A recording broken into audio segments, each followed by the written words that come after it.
Hello, good morning, good afternoon, good evening from wherever you're joining us from. My name is Adam Cheatham. I'll be your host today for the Confluential's live stream. I'm the CEO of Confluential, and today we're here to talk about what we call the Devil's Triangle. So we'll talk a little bit about defining it and a couple of different things, but first, like to give a little bit of background and welcome our guest, Dan Krug. Um, what we're talking about today is the space by which issues arise from misalignments between leadership, operations, and the IT department, technical departments. And so we'll dig into this for a bit throughout the call. Would love to hear your comments and where you guys are joining us from today. But super excited to share this topic with you guys because we find that it is one of the most critical issues that we solve at Confluential with folks that are unable to really achieve what it is they were seeking to achieve. So take a moment, give Dan Krug a moment to introduce himself as well. Good morning, Dan Krug, the principal of Pyramis Consulting Group and also a partner with the Confluential.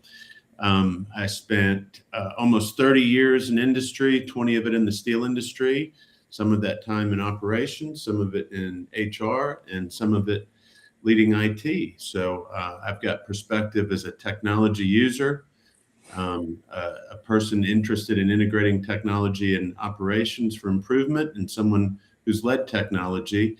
So I've experienced, and also at the strategic level, creating a technology strategy for a Fortune 100 company. So from all of the different angles we'll be talking about today, I've experienced perspective, and it's really our discussion is about how we pull those perspectives together. Absolutely, well, and thanks for joining us. Of course, and as we talk about this, want to just set the stage by defining what the Devil's Triangle is, because we've had a lot of conversations behind the scenes about this, and really, I've had a lot of great discussion about all the consequences of it. But from your perspective, what is the Devil's Triangle? Gotcha. Yeah. So I think it's something that everybody probably kind of knows what it is, but we've defined it. So in any organization, big or small nowadays, technology is a part of enabling your business. So you've got strategic leadership, the executive team that's charting out the strategy of the organization, and they're normally challenging the organization to integrate technology to accelerate the strategic drivers that get them to where they're going to be. So the executive team is creating a strategic charter, if you would, of how technology fits into the organization. You've got the operational leaders and team that actually have to get the work done in the organization to drive the value of the business. And ultimately, they're the people who have to consume the technology to make their processes better. So they actually have to enable the work to get done. And then the third angle of the triangle is the technology group, the IT or digital team that actually has to procure, identify, bring the technology to the table and integrate it into the business so that it can accelerate those initiatives. And not surprisingly, each of those three different stakeholder groups may have different perceptions about what the technology is, how it can be implemented, whose responsibility it is, and how the people and the business processes and the technology come together to actually create value for your customers. Yeah. And the further apart those 3 points of the triangle are, the bigger the mess you get, the closer they are together, the more streamlined execution, and the quicker you realize the value. Fair enough. And I think the simplest, easiest, biggest question in all of this is comes from an executive mindset, which is, well, if I set the strategy, people just go and do it, right? That's all I got to do is set the strategy, and it's supposed to just happen, right? So why doesn't that work? Yeah. So my experience, both inside of large organizations as a leader in the company, as a member of an executive team, and then over the last several years consulting with large organizations, the executives of large organizations or even smaller organizations are typically not technologists. They have an idea of outcomes. They have heard stories, anecdotes, case studies. They've gotten guidance. They're getting pressure from boards to integrate technology. AI is a great example. We should have an AI strategy. What's our AI strategy? They have ideas of where AI may help their business. They don't necessarily understand how AI fits in to the rhythm, to the processes, to the mechanics of the organization to actually improve the business. So they're chartering a strategic direction.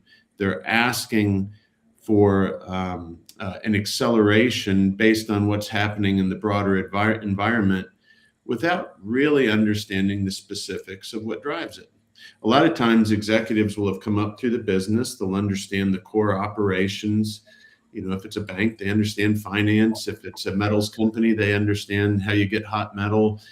They understand the core of the business. Well, nowadays, technology has become a core part of every business. And most executive teams don't understand that as much as they would the core function of the business. Well, that makes a ton of sense because it's you kind of grow into that space, and by this, the necessity of the role, right? I've worked with some very talented executives that do know down to the level of detail, like if this step, this step in the routing moves to this step, and if this changes wrong, then we have a total impact on our throughput. That's a very rare executive that understands it to that level and can execute a strategy effectively, right? Those are two skill sets. It doesn't mean that an executive doesn't know that level of detail, but in the executive role, being able to provide a strategic leadership platform, those two capabilities don't often coincide in the same individual, right? So what happens is you create space within the organizational structure, and at least in my mind, where the leadership has to pull up and has to see this macro level, and then at the operational and the technical component, there's a micro level of execution, and the space between those, from the top to those two legs on the bottom, it starts to create a challenge the farther apart they are, right? That doesn't mean that from a hierarchy perspective, we had to be a flat organization. It just means that message needs to be nice and tight and neat, right? You and I have been in a number of workshops where we ask even the executive team, right? You got the COO, CFO, CEO, CIO, all sitting at the table and you go, what is this company's strategy? And they all, it's rumbling, and then somebody says something about this, and then somebody says something about that. And they kind of come together on this thing where everybody goes, that's not what I thought. And if you ask them separately, put them in different rooms, they'll have totally different answers, right? So if the alignment is poor there, how can that message be clearly understood all the way down to the organization, the folks who are going to execute? So that's part of the gap, because there are three legs to this triangle, right? And the leadership side of it is always so easy. It's easy to throw rocks at executives, right? They built a career on having rocks thrown at them. But the next question that I'd like to dig into is where it breaks down in practice at those lower levels between operations and IT. Let's say that the strategic vision is clear, right? We know what we're doing here. We are going to utilize technology to maximize our operational efficiencies based on these three very specific KPIs. So we got something clean and clear. Where do you see that breakdown from a perspective of the distance between operations and IT now that we've drawn the executive side of it close to each? Right. So, almost always IT are putting in technology solutions that span the organization or the business unit, the P&L, depending on just how the organization is structured. They have to think about the end-to-end technology that runs across the space. And there's multifacets to that technology that interface with operations. Some of it doesn't, some of it's general communication, some of it's security. They have multiple facets that span across, but all of those facets integrate together in a technology platform. Yeah. Including data. And data is the output of process. So if you jump over to the operations, typically you have multiple departments within an operational chain, and the leaders of those departments are primarily interested in their department. The technology runs across those different departments. So right there, there's an immediate mismatch where you have a technology group thinking about how something streams across departments, while frequently operational leaders are focused on a piece of it. Mm-hmm. There's a potential mismatch right out of the gate. The other piece where I see a lot of challenge is just the language that gets used in thinking about the intersection between technology and operations. Mm-hmm. Again, a lot of the people in operations have come up through the business. They understand the business, the core of the business extremely well. They've evolved with it. The technology people have lived in the technology space where they have had incremental steps in learning the technology that's present that the operations people have not. And the technology people have not grown up in the core of the business either. So you have a mismatch of language in terms of core competence, in terms of what you understand about those functions. You get those people together to talk about how they come together, it mismatches. Yeah. The other thing that I would say that's most important in that space is the operators are busy. Rarely do you walk into any type of business where the core operations people have free time. That would be a great scenario. You know, you read the book, The Goal, they say you should go to a factory where people have free time. That tells you things are running great. You know, just you don't see that very often. So they want somebody to solve the technology for them. Just make this work. Mm-hmm. And they don't have the time to understand the technology. So there's this language mismatch that occurs between the two.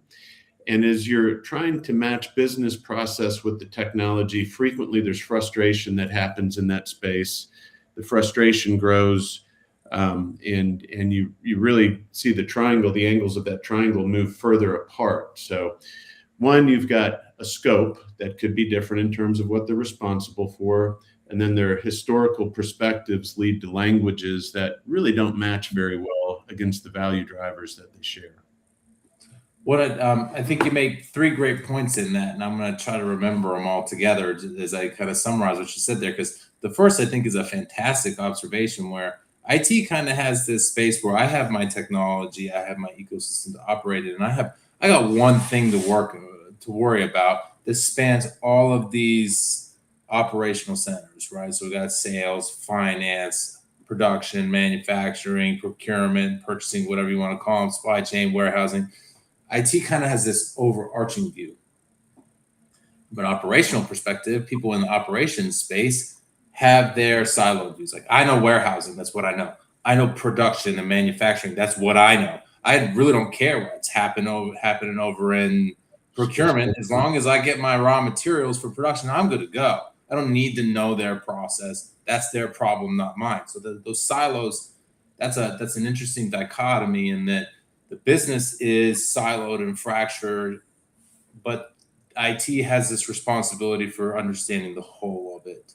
And there's a breadth versus depth issue in that you're kind of pulling at the strings on that. That's an interesting thought process. The second that I think is important is this language conversation, right? Competencies in space. At the end of the day, operations are an operational component of the business, right? They are the function of the business, whereas IT is an accelerator, right? It's an enabler.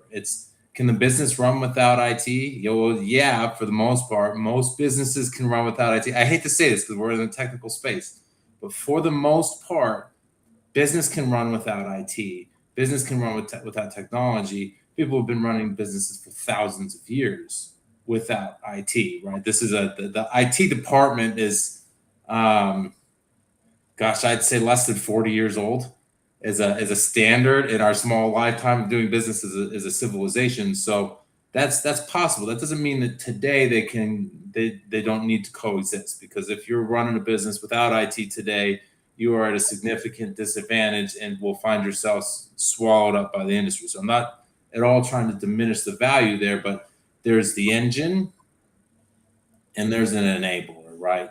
And then if you think of the executive team as the driver, on the whole. So there's a conduit within that. So those two difference in perspectives is another reason why this grows. The other thing that I think that you pointed out, the third thing that I think is a fantastic observation, is that now that we have different ways of looking at things and different layered perspectives from a breadth versus depth perspective, a frustration arises when there is a gap in that leg of the triangle. Yeah. And so as that frustration arises from that gap, that's a moment where you got to lean into it and close that gap, or the frustration will expand it, because now we start having a different problem, which is more a people problem. Like those people in IT, they don't understand the business. They're never going to. They don't run the business. Never worked a day in their life in the business. And IT says, all I'm trying to do is help here. And the business says they need this new CRM or whatever, and they don't. They got this. The tool they're asking for right here. I'm trying to show them, but they don't understand. And now we have this frustration that continues to grow. I think there's a perspective of this also where Gregory H. has pointed out from a learning curve perspective, that's different, right? He says the learning curve with AI is a thing that we have to go through, but it's not just AI in that space. It's a learning curve with technology that the business needs to go through, and a learning curve with the business that IT needs to go to help close this gap. Because at the end of the day, one of the questions that we get often is like, okay, so you got this great analogy, this devil's triangle. Well, cool. That's got a great name and everything. So what? How do we solve that problem? Or is it just a problem that's going to exist and we just got to accept it? We can solve this problem. And I'm curious, in your perspective, Dan, what the first steps are to breaking down this devil's triangle and shrinking the gaps between those corners. So, if you think about there is a never-ending pile of literature out there about creating alignment in organizations. I mean, there's book after book, thousands of books you can read. And so frequently, it's about creating strategic alignment and alignment around outcomes. And that's absolutely necessary. I would never disagree with that. But I would say one of the things that I think gets underreported, and it has been studied, is the importance of tactical alignment when you deal with complexity. And I would make the argument, and there's research that backs this, that a lack of technical alignment or tactical alignment in a group of people who are actually aligned around the outcomes creates more dysfunction than the other way around. You could have tactical alignment with a messy outcome, and people actually get along better. Now, I would imagine anybody who's watching this, you, Adam, who've seen this play out dozens and dozens of times, how often have you actually seen tactical alignment at a granular level between the IT team and the operations team, to where they understand the interdependencies of those two teams on the outcome?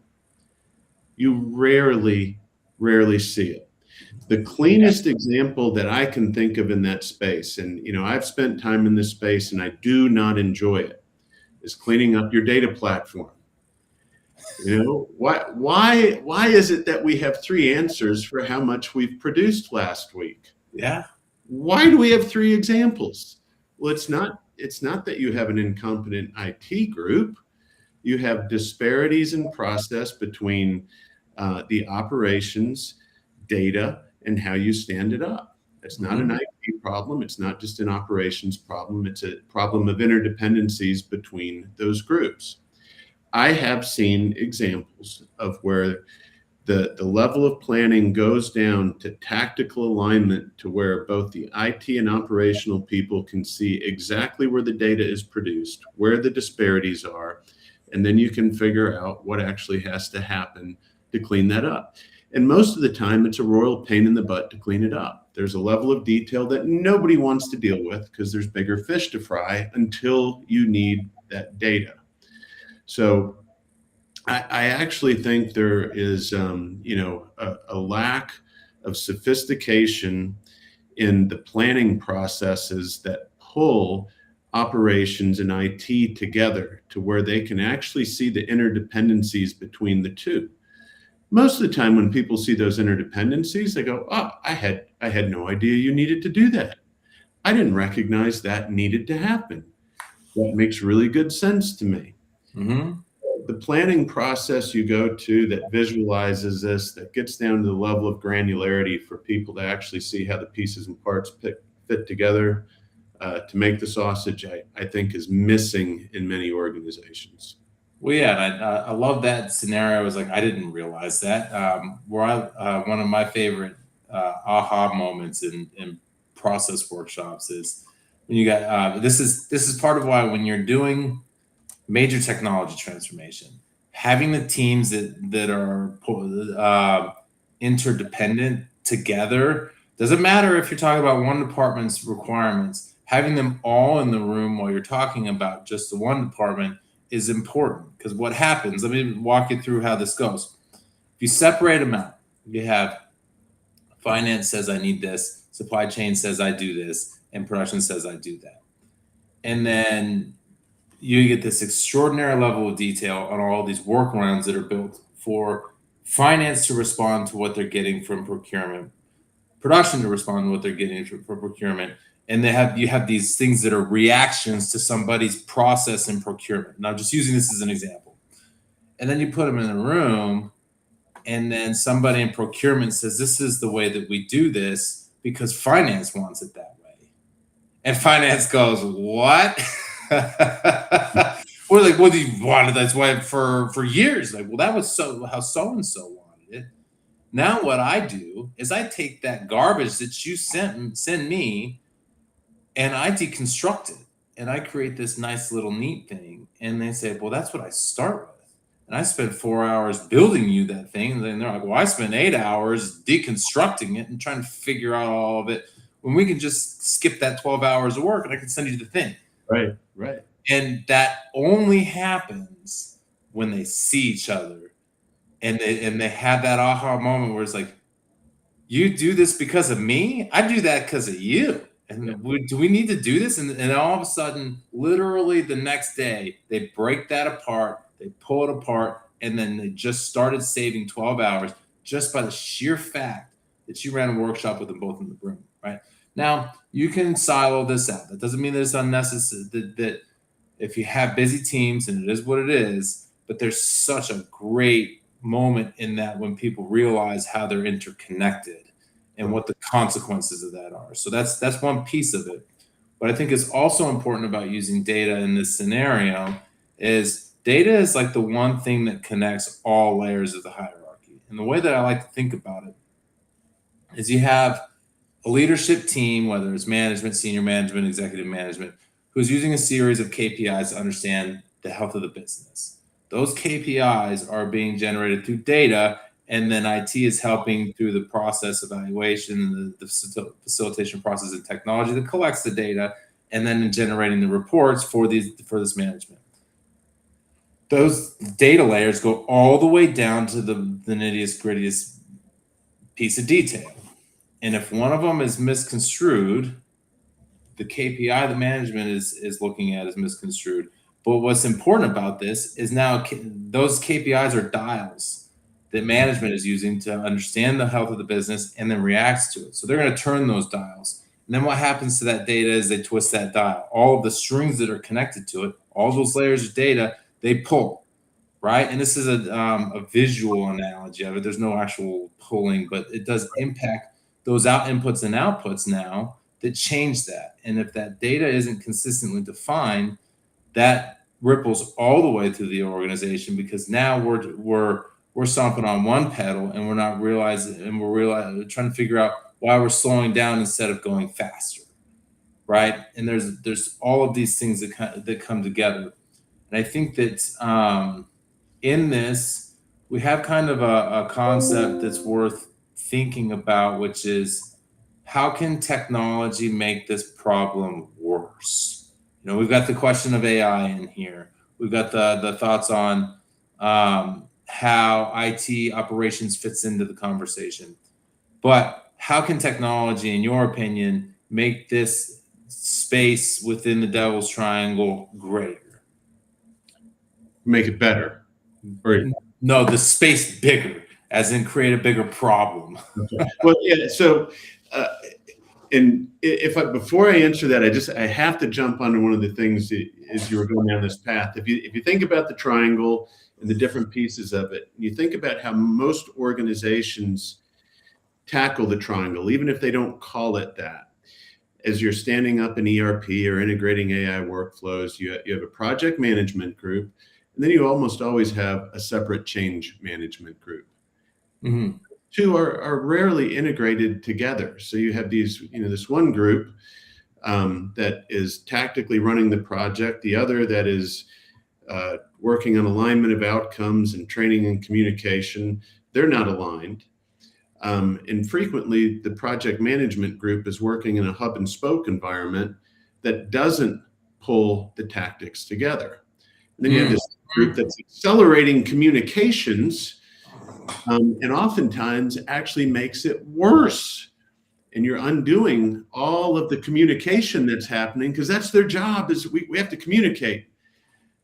If the interdependencies shift and that's not being accounted for with a collective brain and a visual, the change management can actually make it worse. Yeah. So let's take that to the question you just asked. Let's say we're integrating new technologies into businesses, and I think AI is a good example. I've run into so many business leaders where I've asked, do you have an AI strategy in your business? Yes. What is it? Well, integrate AI in X space, this space. What does that really mean? Help me understand what that really means. They don't know. They don't know. Now, if you ask them, because it's been around for a while, what does it mean to put in an ERP? They can tell you in greater detail. They wouldn't be able to lead the project, but they can tell you in greater detail. So we're entering into a space where there's new technologies coming in that have the potential of creating efficiencies and value. People know they should be doing them, but they know less about it than the traditional technologies they've been dealing with. It creates a bigger gap in terms of the language that people are using. You and I have seen this in engagement with clients where the language is far off between IT and operations, far off. It's possible the IT group is actually executing agents in a business and the operators aren't even aware of it. We saw that recently. It's like where literally the business owner was all like, we're in the middle of this conversation. We're talking about how this happens. And literally somebody from IT goes, we're doing that for you. And he goes, what? Had no idea. So in that space then, which is kind of right where we're kind of tinkering on the edge of, so I'm going to push it over the edge. Where does technology make this worse? When the left hand isn't speaking to the right, like we're doing that. You're doing what? Because I'm over here trying to define what AI means for me, and you're over here saying that you're already doing it. How could you possibly be doing that for me without telling me or asking me what I need to do? Right? And that's such a common issue between IT and operations, where I'm working on this with a separate client in rebuilding these communications and this trust, because IT has for so long just said we are supplying things to the business and they are outputting things and they're outputting things, and the business is like, what is this? And I said, well, that's how the system works now. Since when and why? It's fine like it is. And I said, well, we got you this new thing. Right. And the business is over here saying, well, I need these things. And IT says, well, we're busy. We can't give you those things because we're over here adding value for you, building these things that you don't know exist yet, but they're coming, I promise. And so you have this conversation where the business is saying, I need this, and IT is saying, I have this, and they're not the same thing. And now I get a lot of folks that know, well, you're just gonna, you give IT a hard time. You never give them credit for what they do. I'm not at all trying to misconstrue that. This is not a problem. This is an IT's problem. This isn't the business's problem. This is both of their problems. And this conversation needs to be reconstructed both ways, right? Because the business needs to stop buying their own technology and not telling IT. That happens too. And then the business says, well, I need this from this system. And they're, Since when do we have that system? Like, oh, I bought that like 6 months ago. We just went live, and we have all of these problems, and it's like, I got broke stuff over here that I'm working on, and you're telling me now I got to fix that too. I didn't even know we had that system. Right. And so this isn't something that's IT's wrong and the business is right. The business is wrong and IT's right. Both, there's always enough blame to go around in this discussion. So I think that there's so many areas where that conversation doesn't come together. I think part of it is this thought process. Again, it comes back to the leadership side of it. Is leadership says, you ask them, what's your AI strategy? And they say, well, we're going to use it. And so tell the organization, go use AI. And IT says, cool, I'm going to go use AI. This is going to be awesome. And they start building things for the business. And the business says, cool, I'm going to start using AI. And they go do these other things. And then they come and talk to each other and like, well, we can't do that because we're doing this. And you can't do that because they're doing this.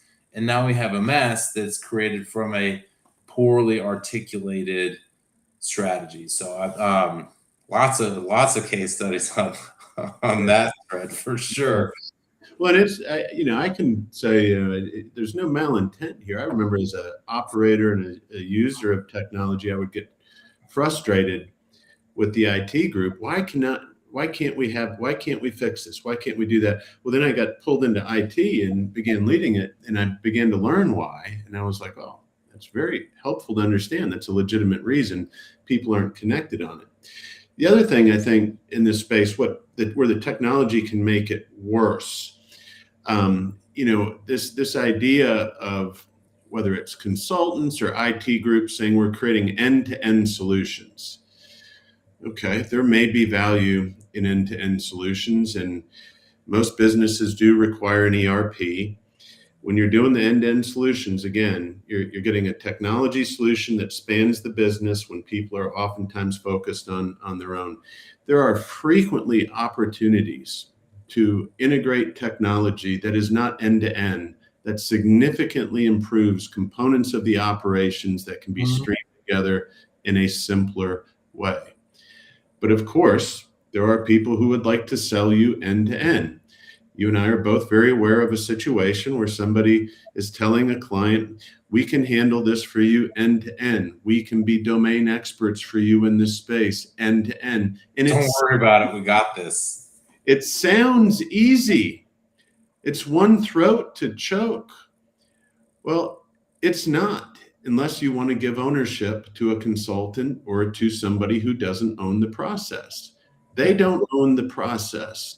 So the people who own the process, whether it's their department or the whole chain of it, have to be the people that pull the technology in and understand the implications. Yes. And we've seen plenty of examples. People run a workshop. We see what the end state should be. We got the future state. And then what happens? You give the future state to the technologists. They go off to Santa's workshop and do all of their work. And it comes back and people say, what is this? What is this? And there was no outcome adapted execution in the process to think through all of the shifts and changes that happen because the technology never perfectly matches the issues in the process. Never does. And I want to blow that analogy wide open here by applying it to some of the spaces that we see it, right? I think we lost our counterpart here for a moment, so we'll see if we can get him back in, unless I'm the one that's lost. Hopefully not. But at the end of the day, one of the things that I think is important in this to think through is that one second, is this doesn't apply to just your internal team. This applies to what I like to refer to your whole implementation network, right? So when we talk about vendors in this conversation, we talk about IT, we talk about operations, we talk about leadership. Vendors are involved in that too. Third-party partners are involved in that. Your customers can be involved in that devil's triangle of misalignment. And when you have a vendor who says, we're going to handle this, what you've done is you've outsourced the execution and the IT side of the conversation to a group whose executive leadership now you're dependent on for creating that cohesive model. And when we think about it that way, that cohesive model creates issues where their leadership has different goals because they're a different organization. They are looking to extract revenue from your organization, which is normal. Um, that's not to say that there are issues with execution in the space of hiring vendors. But what it is to say is that when we have other folks that we bring into this conversation, you have a problem where their leadership has different goals than your leadership. And now when they have an IT and operations gap, it's obscured from your vision. And so I'm glad to get you back here, Dan, because I'm about to ask a good question of you, which is in the space of, we talk a lot about heavy industry, and that's what the Confluential specializes in, particularly with metals and resources and the like. These are industries that we have found are different, right? Most businesses say we're different because we have these requirements, and you kind of diagnose it like, actually, you're just like everybody else. Metals, manufacturing, mining, resource-oriented industries, especially that are heavy asset-oriented, they actually are different. And you need to understand both operations and IT in one common language, because if you don't, you have to find a way of translating, and that things get lost in translation. So I'm curious, in your experience, what you've seen be effective ways of that translation happening between operations in the business when there are those complexities that are unique to things like metals, and what happens when you bring in a vendor who either reinforces those complexities or simplifies them, and what success looks like in integrating that conversation into the devil's triangle. Yeah. And I've seen it go both ways with folks that you bring in, folks who say they can simplify and don't, and actually create complexity, and those who actually can break down tremendous amounts of complexity. The biggest differentiator, I would say, when you think about sizing up somebody who can come in and help your business, is can they demonstrate some level of domain expertise or the capacity to consume the domain expertise in your business? Even if they haven't worked in your core business, can they demonstrate the capacity to understand your business processes at a level that facilitates a fit gap of technology that will actually work for you? We've never worked in this business, but we've worked in businesses similar to it. Well, help us understand what you saw in those businesses that would be similar to ours. Oh yeah, they're similar. Well, they struggle. And we know they're going to send in a team of junior people who have never seen any of those pieces, and they're going to turn a crank on their consulting processes that really don't build a landscape where you can fit gap technology against the solutions that you need. Pulling in people that actually have worked in the business, that understand the domain, have the capacity to understand the domain, can understand all of those pieces of the value chain that you mentioned, Adam, from order management, procurement, through the operations, the shop floor management, the maintenance systems, the asset management, so that you can actually fit technology to the gaps of value that you have in your business. I don't think organizations know how to do that very well, to size up and do that very well. When you begin to expose the cracks of a consulting firm against that potential to do a legitimate fit gap, it becomes really easy to make a decision of who can actually help you achieve value. Yeah. But I think there's a lot of that's really important to think about too. One of the things that I think is interesting in this space is that whether we're talking about it from a client perspective or even professional development perspectives, there are just certain things that sometimes are natural to you. You've been doing them so long that you don't realize that they're hard, right? With this challenge, I think is overemphasized and understated in industries like resourcing and metals, because these are folks who have been doing those things their whole careers. And these, all of the things that are unique, that literally are unique to this space, are normal to them. Well, why wouldn't you have mass balancing? And you ask anybody outside the industry what mass balancing is, and they're like, huh? What is that?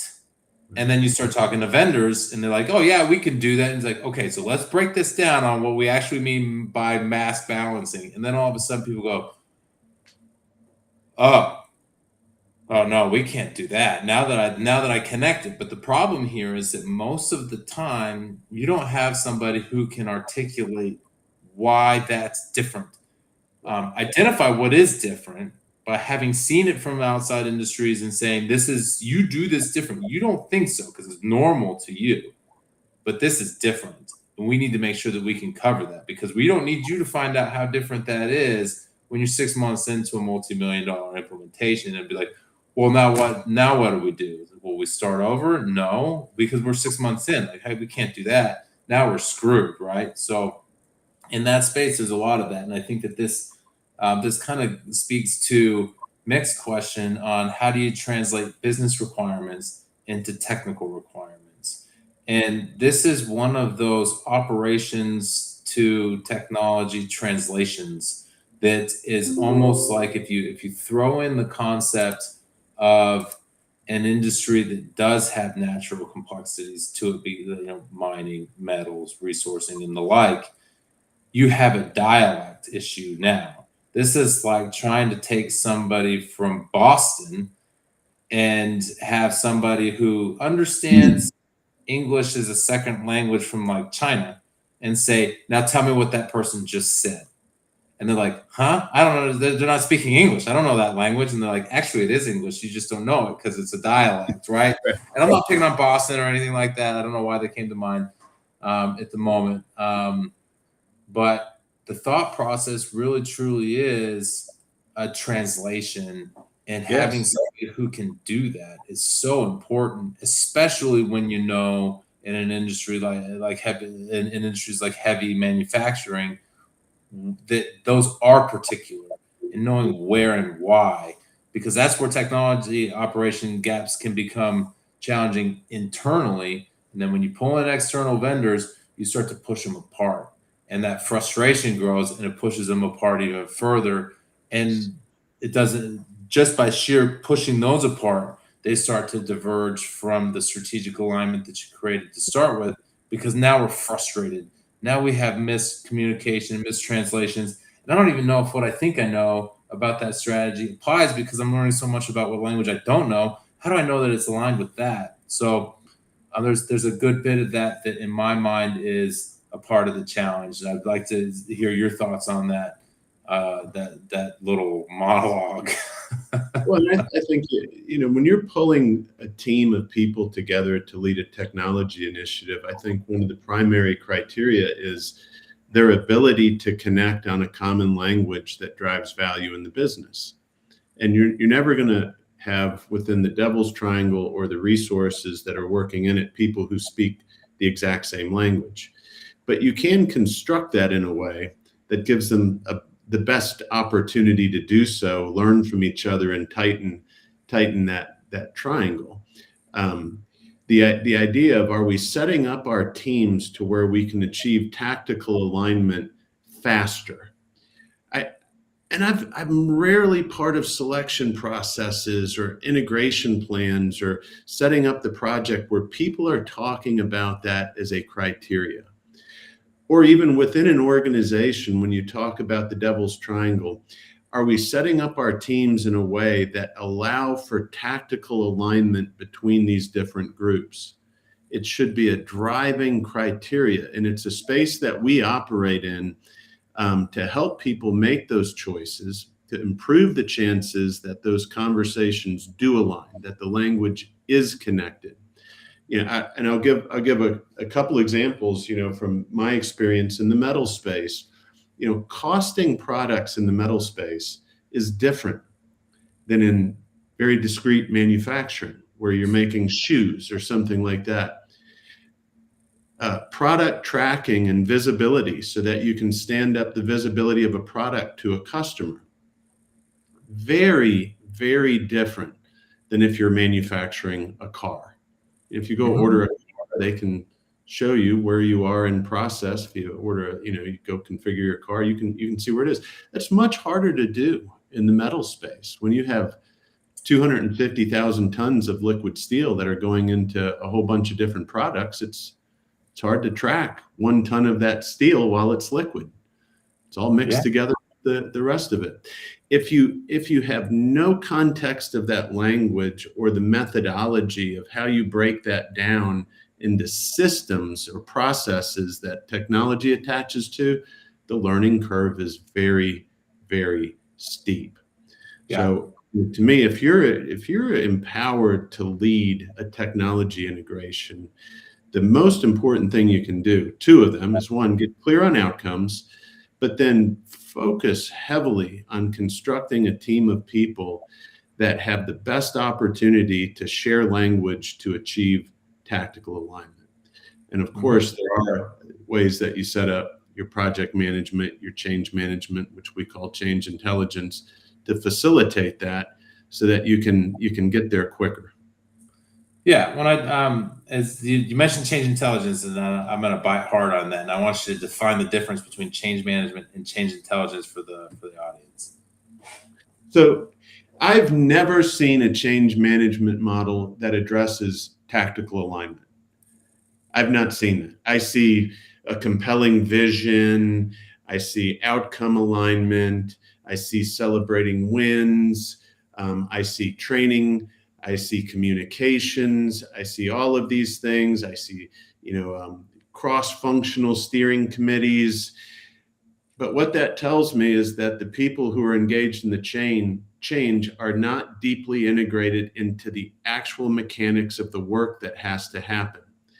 And it's within the actual work, the tasks, the durations, and the interdependencies of those tasks across those operating functions through the technology stream where the change intelligence magic happens. And we like to call it outcome adapted execution. First of all, the way we build the plan is different. It's visual, and everybody can see how their piece connects to the other. So you get the conversation, well, I didn't know that had, now I see why you do that. I didn't realize that connected.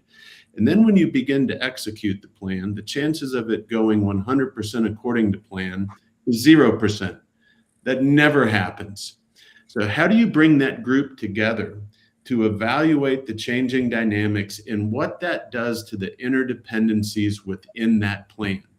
If you are not constantly addressing those interdependencies at the tactical level, you will get cracks. Those cracks will grow the longer they don't get addressed. I've never seen change management address those cracks. Never. Change intelligence lives in addressing those cracks as they emerge. That's the difference. Well, I think that there are a couple of pieces of this that are interesting to me, right? There's at the end of the day, a lot of change management, program management, strategic management, all this stuff. And this is a fault in the devil's triangle that creates issues too, is because I said something is going to happen, somebody will take care of it. There's kind of like that tragedy of the commons where it's kind of, if everybody owns it, nobody owns it.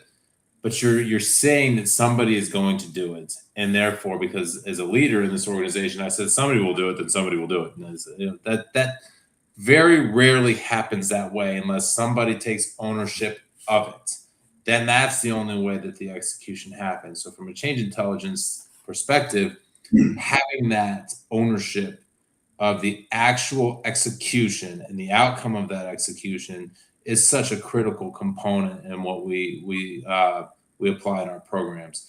The other thing about it that's kind of ringing in my head, and I've been hearing this on a lot of the things that I listened to recently, is this thought process of thinking about the thing is not doing the thing.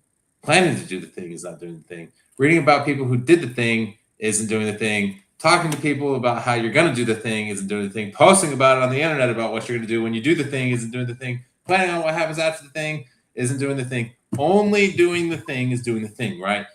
Only facilitating the actual change with your hands on it is facilitating change. All this other change management, hoopla, garbage, whatever you want to call it, is all talking about doing the thing, reading about, planning to do the thing, all that, assuming that the thing is just going to happen. Somebody has to, at the end of the day, do the thing. And if your thought process is because I said it's going to happen, somebody will do it, then you are inviting the devil's triangle to just expand unchecked. And then you'll find out how big it is when the thing doesn't happen and you thought it did 6 months ago. And you realize that your technology deployment is now millions of dollars over budget because you didn't actually do the thing. So that's there's a lot in that change intelligence I think is different from change management because it is how do we execute the thing and focus on the outcome of it so that when we do it, we know what happened and then we can, and this is for me the intelligence piece of it because there's an adaptability to it. When you actually facilitate and execute the change, something is going to change, right? That's the whole goal. So an outcome is going to change. Now I'm going to check that outcome and say, did that outcome go the direction that I thought? And this is a couple of steps after where change management is left off. That is the whole value of the conversation. Change management leaves off from did the change actually happen? Was it actually executed? Yes or no? And then what happened? What was the outcome change? And then, was that a good thing or a bad thing? Does it change where we wanted it to and how much we wanted it to? And the intelligence part comes from the muscle memory learning, which is now how do we make that change better? If it got to where we wanted it to, now how do we pour it on and really expand that advantage? Or it didn't get to where we wanted to. Why? And that's the other piece of the puzzle that I think that needs to come together in the conversation. So a key word in that is we.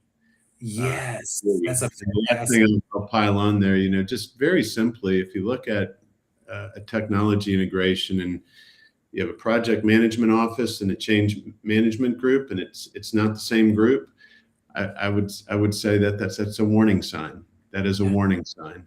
And if you're evaluating change management providers, I'd just like to find a change practitioner out there that's worked in the same job for more than 2 years. It's hard to find them. Well, they're very good at changing jobs. That's what they're good at. That's why they're change practitioners. Or if they actually ever led one, you can't find them. So there's a lot in that. And as we look at this, I want to get your thoughts on one last topic, because we talk about the devil's triangle, we talk about change intelligence, we talk about heavy industry and metals and resourcing and all of that jazz. I'd like you to just share your opinion on what are the advantages that those types of traditional heavy industries have in managing the devil's triangle, and what are the disadvantages from a metals, mining, resourcing perspective that you've seen that we can have people watch out for? Yeah. So I think, one of the disadvantages is that if you bring technology people in from other industries, the business processes are so different than other industries.